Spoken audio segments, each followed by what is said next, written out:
When am I going to get my money? If you've ever served as a personal representative or trustee, you might know this is a really common question people ask you. When am I going to get my money? I'm a beneficiary of this estate. This is taking forever. What's the holdup? Why don't I get my money? And so it's important to understand that oftentimes beneficiaries don't understand all the different steps involved when someone passes away, especially if there is a probate or estate tax return.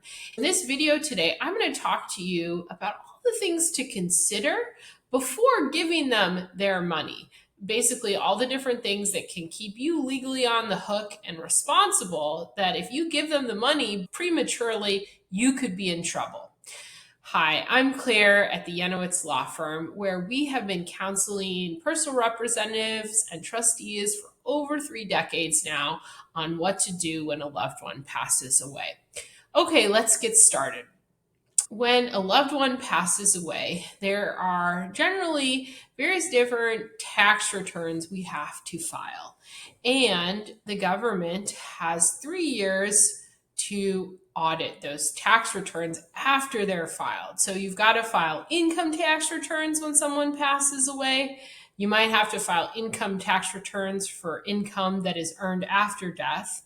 And when you file those tax returns, the government has 3 years to look at them.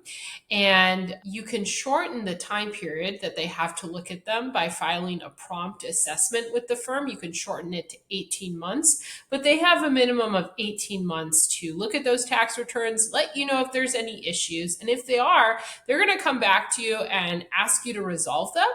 And if you've taken all the money out of the estate and they're asking for you to pay in money, it's going to be your problem to come up with that money and pay the government back. So that means that you're going to have to be going back to the beneficiaries and say, give me your money back. And if they don't, you could be in trouble. You can be held personally responsible since you distributed out the money prematurely. Now, with the estate tax return, that has to be filed within 9 months of someone's death. You can get an extension to 15 months if needed. But again, with that estate tax return, they have 3 years to look at that as well. And unlike income tax returns, the government looks at generally all estate tax returns that are filed. They have 3 years to do it. So if they don't look at 3 years, then they are not going to look at it, but they look at most of the returns. And once they look at it, you get either 2 responses. You get a closing letter, which means they look at it, it looks good, they don't have any problems. Or you get an audit, basically saying that something's wrong with this return or we're challenging a number that you've submitted. And sometimes with estate tax returns, there are some kind of fuzzy numbers on those things. So what's the value of a closely held business? You may have hired a business appraiser to give you a valuation. There isn't a public agreed upon value to that organization. And as a result, these are the things that they can fight more easily about on estate tax returns.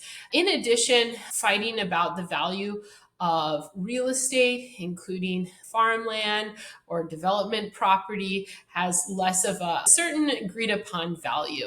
So that's something to know on when should you distribute assets. So oftentimes we will tell the people that are helping with the administration, the personal representative or the trustee, that they may want to have beneficiaries sign what's called a repayment agreement prior to making any distributions. And what a repayment agreement says is, look, I'm going to give you this distribution, but the estate is not done. And if a later liability were to arise that's unexpected, you're going to have to return what I've given to you.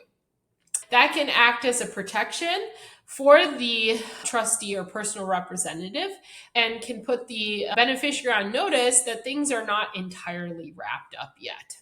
So that's one thing to know. Another thing that is helpful to do is to have beneficiaries sign receipts that they received certain property. It's a confirmation that they have gotten that property.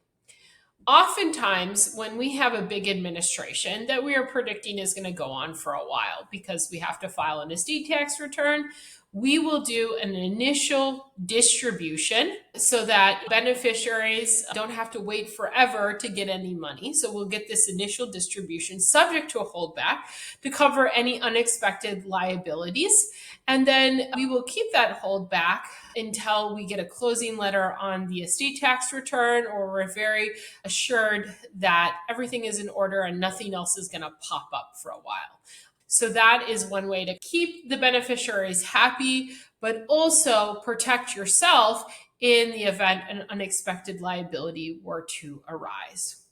With probate, it's important after you have the opening probate proceeding, there's a 4-month creditor period from the date of newspaper publication. And in that 4-month period, creditors can make claims on the estate saying, this deceased person owed me money. And so in probate, you really shouldn't be distributing out assets prior to that creditor's period, because if you do, you may distribute all the assets and then you realize, oh, there's these creditors that actually are owed money. They take priority over the beneficiaries, and I shouldn't have been giving out all the money to the beneficiaries because I got to pay the creditors. So that's why the safest thing to do in probate is to wait till that creditor's period is passed. Check the court records, make sure there are no creditors' claims, and then upon that time, consider if it makes sense to start distributing assets. Thanks so much for listening to our video today. If you want to learn more about probate, we have tons of videos that we're constantly posting to this site. Feel free to hit the like button and subscribe to our YouTube channel so you get notified next time we release a video about probate and estate taxes and what to do when a loved one passes away. Thank you.